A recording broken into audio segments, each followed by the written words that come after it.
Our next conversation will focus on land, history, and culture, and I'd like to invite my panelists to the stage. Adrian, do you want to come, or Alex, come out first? Go ahead. Go to the far end. Thank you. Give them a round of applause. They deserve it. Okay. So I'm so excited to have you all here, and you all came from different places with different perspectives, and I think that's really important. And I just want to introduce you all very quickly. We have Adrian Lipscombe from 40 Acres and a Mule. My dear friend, A-dae Romero-Briones from the First Nations Development Institute. And Alex Racelis from the University of Texas, Rio Grande Valley? Okay, Valley. I want to thank them again so much for being here. It really means a lot to me.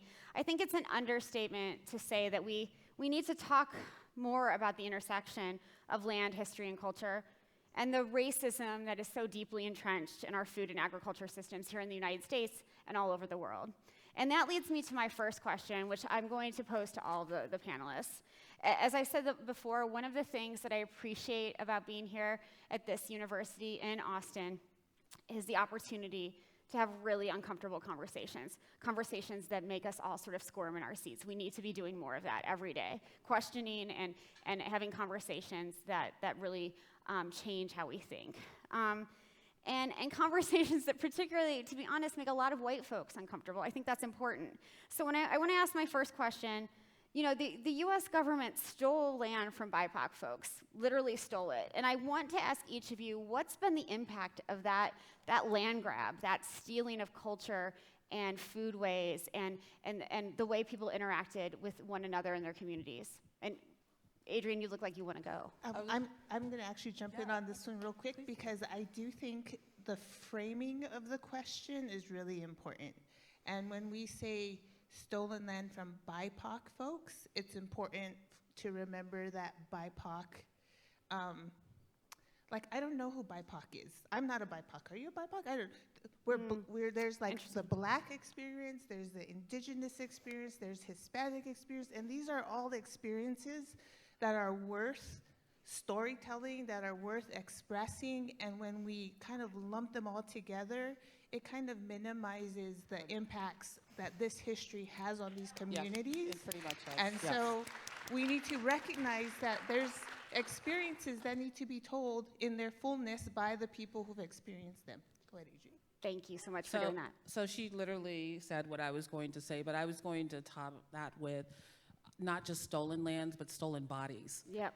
So, you know, before we can even talk about the land itself, it's the stolen bodies and being brought across, or the stolen bodies that were tilling their own land that are now tilling their land, you know? So I think we have to go a little bit further than that. And definitely my ancestry experience is completely different than everybody in this room and on this stage. And I think we need to address that and not dilute it by bringing us all together, because those stories got us to where we are today and where we are having this conversation, and to lump it all as one thing, our experiences, it feels like it is diluted and the importance is gone from that. I appreciate that. You know, and if I can add, you know, we were just talking backstage, and it's not something that happened in the past. It's continuing to happen now. I mean, you know, we were talking about how I can't even move back to my own hometown where I was born and raised because I've been outpriced. Yeah. And it's happening around Austin, and it's still happening today. So I mean, those are things that by having discussions now about the past, we can learn and perhaps come up with ways to think about those conversations for the future. Absolutely, and this question of real estate came up before, and I'm glad we're continuing it. Can you dig a little deeper onto that, like how you've been priced out, how so many people have been priced out because of the gentrification and other things that are happening in these communities? Well, I'm gonna defer to my city planner right here. She knows. I'm going to put my city planner hat on Please. right now, take the chef hat off and put the city planner hat back on. A lot of you are, if you are from Austin, or you probably have heard about Austin and the positivity of how the housing price and everybody's moving to Austin, but nobody's really talking about the bad end, about the gentrification. Gentrification just didn't start here in Austin. It didn't start last year, 5 years ago, 10 years ago. We're literally talking about gentrification when they decided to move Black, Mexican, whoever who was not white in 1932. And they moved them to the east side. They moved their civics first, so it was all policy, right? So we moved by policy. So we moved their churches, we moved their commercials, and we moved their dentists. I mean, we were pretty integrated back in the day, but this was a point where they pushed us all to the east. And then over time, when we had freedmen towns that were available, Wheatsville, those places that you know those names of, those were freedmen towns and freedmen areas that were integrated, and they were mainly Black. So as economy grew, as businesses grew and tech grew, and we started to develop downtowns, you saw areas of people of color being pushed out to the brim. So think about it, 20 years later, what happened? Does anybody know what happened 20 years later after 1932 or so? The highway. So then you had the physical separation coming in, so I-35 coming in, and then that massive build out for I-35. And then where was land cheap? East side. So then you started seeing the need of more transportation, so you had rail come through, and it goes through the east side. Then you start realizing, where do people want to be? Where is the excitement? It's downtown. And then that's when you start seeing, if you saw the crescent, that used to call them a crescent, where the minorities were being pushed out and they were creating a crescent on the outside of the area. Let me tell you, so I'm back in Austin. I don't know if you know. So hey, South by, I'm back in Austin. I just moved back home. And one of the first calls, or a friend asked me, they said, "Are you moving to Lockhart?" And I said, "Why?" I've been gone for 5 years, but I know, trust me, my family's from Caldwell County, Maxwell County, like barbecue, hey, but I'm still like, why? And they said, everybody's moving there. And I was like, what do you mean? Well, yeah, I want to talk more about this policy in a day. Like, indigenous peoples have been impacted by American policies here in the United States that are similar but different to what Adrian's been talking about. Can you talk a little bit more about that so that I can truly separate you and not lump you together, which was my sincere mistake? Oh, no. I think, well, in terms of BIPOC, I think people are getting so used to using it that sometimes we have to pause and say, okay, where did this come from? And to me, it really means like everybody that's not white. And I don't think that's how we want to have these conversations. And so we always just have to think about our terminologies. But Adrian's story is perfect, because when you take it even further back, like at some point, our land was commodified. At some point, we all agreed as a society, or some people agreed for us, that land was worth something, and land could be held by certain people that met a certain profile, and anyone who tried to get land outside of that profile couldn't. And so you see this accumulation of wealth from the point of colonization and settlement that just has kept accruing and accruing and accruing, and at some point, and hopefully it's today, I mean, it's been happening probably since the early 1900s, where we have to stop and say, hey, this isn't what we want as a society and as a people. Sometimes parts of our society have to stop and listen to all the conversation that has been happening since that time, and at some point, we have to amass enough of the society, our majority, to say, like, okay, we're really going to have this conversation. Because there's so many voices who have said the same thing over and over and over again. It's time to listen. Yeah, and do we need a reckoning? Do we need to really come to terms with this? Do we need policy? I mean, Alex, I turn to you now because you work with young people. How do you approach this idea with your students? How do we talk about the idea of a reckoning and come up with policies that will now turn around this tide of what has happened to so many indigenous cultures, so many Black cultures, so many Hispanic cultures, Asian Pacific Islanders? How can we turn this around? I mean, this was said earlier. I think with young people in particular, the lowest hanging fruit is to try and change your immediate communities. and try to influence your immediate community. So, for those who don't know, I work in the Rio Grande Valley in deep South Texas.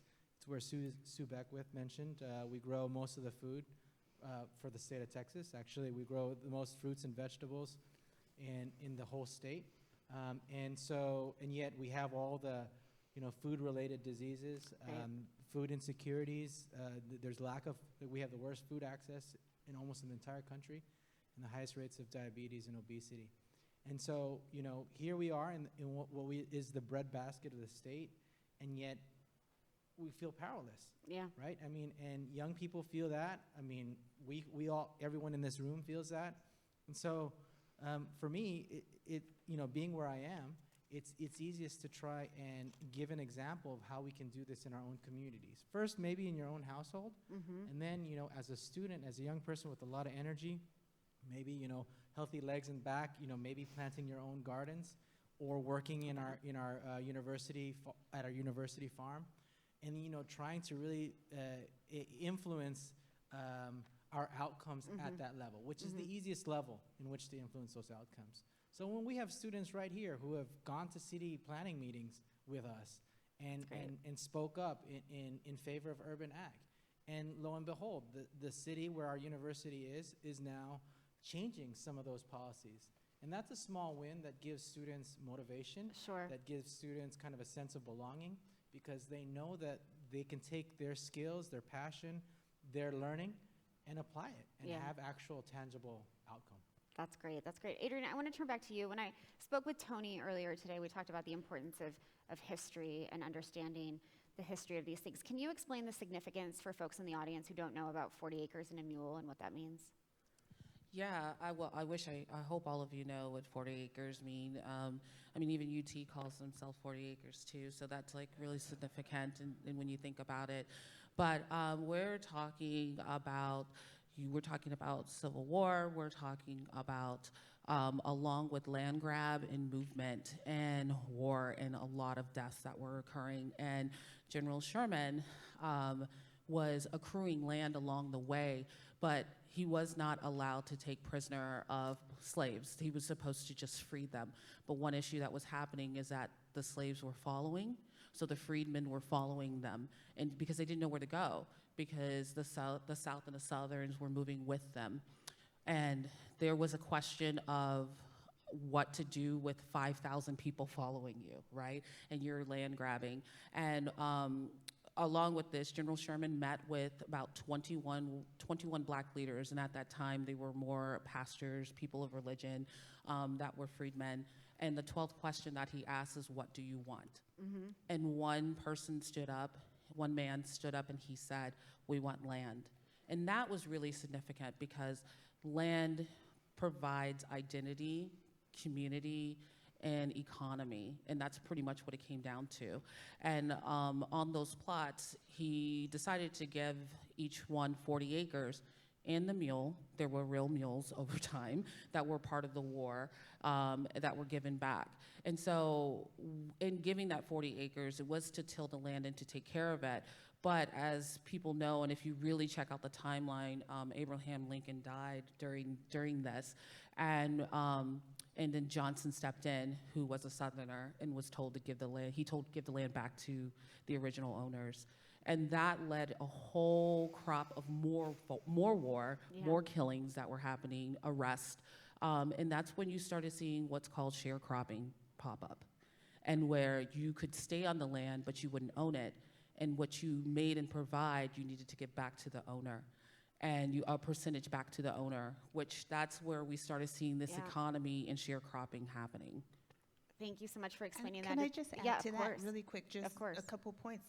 Again, we see this like example of somebody, not us, making determinations about who is eligible to own land or who is worthy of owning land, but just layer the fact that 40 acres and a mule came after the Homestead Act of 1862, which is the time when they took all the native land and said, okay, everything that's native people are on, we're going to give access to other white men, But then when it came to 40 acres and mule, there was some land that was ineligible. Right. And guess which land was ineligible, which was the land owned by northern white male landholders. I think we need to do a storytelling. Yes. Yeah. I love that. We need to do a storytelling. A-dae, I want to come back to you because, we're still in this pandemic, right? And the inequitable land access for Black, Indigenous, every sort of a person who's been underserved in society has led to a lot of health-related outcomes that, could have been predicted if we were, smart. Can you talk about how the First Nations Development Institute, the communities that you work with, how they have fared during the pandemic? Because some have really been amazing in terms of creating their own resilience. Yes, and this goes back to what Adrian and we were all talking about in the back, that these issues have been in existence for a long time. That we've seen them, we've talked about, we have people we stand on their shoulders because we're just carrying the torch. And the pandemic was no different because we have supply chain issues that have always been there. Sure. We live in communities that are not even on supply chains. We have supply chains that extort money from certain communities. These all existed before the pandemic. Yep. And then when the pandemic happened, those problems started to seep into other communities, and then people started to pay attention. So in our communities, in tribal communities, where we've been screaming food sovereignty, we need to control our own food systems, our own production, our own land bases, our own water, our own education systems, our own political systems. That came to a head in the pandemic because on the outside, the response to the pandemic for Native people was like, let's ship chicken from Arkansas to all the places that need food. Knowing that those chickens came, we just heard from our previous panel, from places that are exploiting their workers. So it's like these inequalities were just being shifted in the pandemic, and it was the community response that said, no, we're not. You're gonna pay $20,000 to ship chicken from Arkansas to Arizona? Why don't you just give us that $20,000 and let us figure out how to feed ourselves? Yeah. I think this point is so important. Can I Danny, just say? let me just because this is interesting, and A-dae mentioned this. All of this is about power, right? And I think at some point, some people in the middle during the pandemic were like, "Oh no, we feel powerless." All of a sudden, they felt powerless. During winter storm of last year, people felt powerless, and then they started to speak up. But this is a sentiment that people have had for a long time, farmers in particular. And it's funny because this 40 acres, now that you're mentioning it, a lot of land in Texas is still organized by 40 acres, right? So I have growers who are like, I have a 40-acre block over there. I have another 40-acre block over there. That's 120 over there. It's always in 40 acres. And they're still working it in that way. And but those farmers, they've told me this before the pandemic. They said, Alex, I got to grow what people tell me to grow, and I got to buy the seeds that they sell me, and I got to use the machines that I buy from them with the chemicals that come at a package deal, and I have to sell it to them at the price that they decide. Right. That feeling of powerless, I think, is what farmers feel everywhere. Yep. Right? And people who maybe not even control their land because they're sharecropping, or they actually have to pay a rent, and they have to make that rent. So those issues that people have been feeling for quite a while, now during the pandemic, everybody's feeling. Or now during the winter storm, everybody's feeling. Right. So hopefully this momentum of this kind of sentiment of vulnerability will add to this conversation of what A-dae is advocating for, is more of the sovereignty, where we have more power to make our own decisions. Absolutely, such a great point. Thank you so much. With the minute and roughly 30 seconds we have left, we have a USDA, a United States Department of Agriculture, that says it's committed now with this new administration, or not new anymore, I guess, to equality and diversity. We have our first Black Deputy Secretary woman of Agriculture. I'm wondering from all of you, do you think that they can make progress in creating more equality? They've had a lot of time to do it, and they haven't done it. You would ask that question, wouldn't you? I'm waiting for that step forward, right? Yeah. Because if there's a cause, there's a reaction. And right now, we have to react to a lot of causes, a lot of deaths, a lot of inequality issues that have happened, and it can be overwhelming. But I'm waiting for someone to be brave enough to just say it. You know, USDA, and especially on the local level, there was a lot of inequality, there was a lot of racism, there was a lot of violence, and I'm waiting for somebody above all of them, and I'm not calling out the White House, but I'm not gonna call out the House and stuff, but we need to say that it was, and it is, and it's still occurring. How and what are we going to do? Because that's your responsibility. Yeah. That money's trickling down to those local levels, and it's not being equally dispersed. Absolutely, absolutely. I want to give Alex and A-dae a chance to respond. Alex, please go first. Okay, so you know I'm on that panel, right? So I'm not speaking on behalf of the panel officially. I can tell you there's a lot of us on that panel who are weary and we are tired, right? Because it's the same thing over and over again, right? In the 1920s, in the 1960s, and now again, right? And you know, but it is a window. There is a window there. There's an opening, and I think we need to push through. But the people on the panel, like myself, we can only make recommendations, right? I mean, we can't. It really needs kind of a large communal effort. Everybody in this room needs to start advocating for wherever you're from. Call your elected official. Call your municipal officials. Start there. I don't know. You know.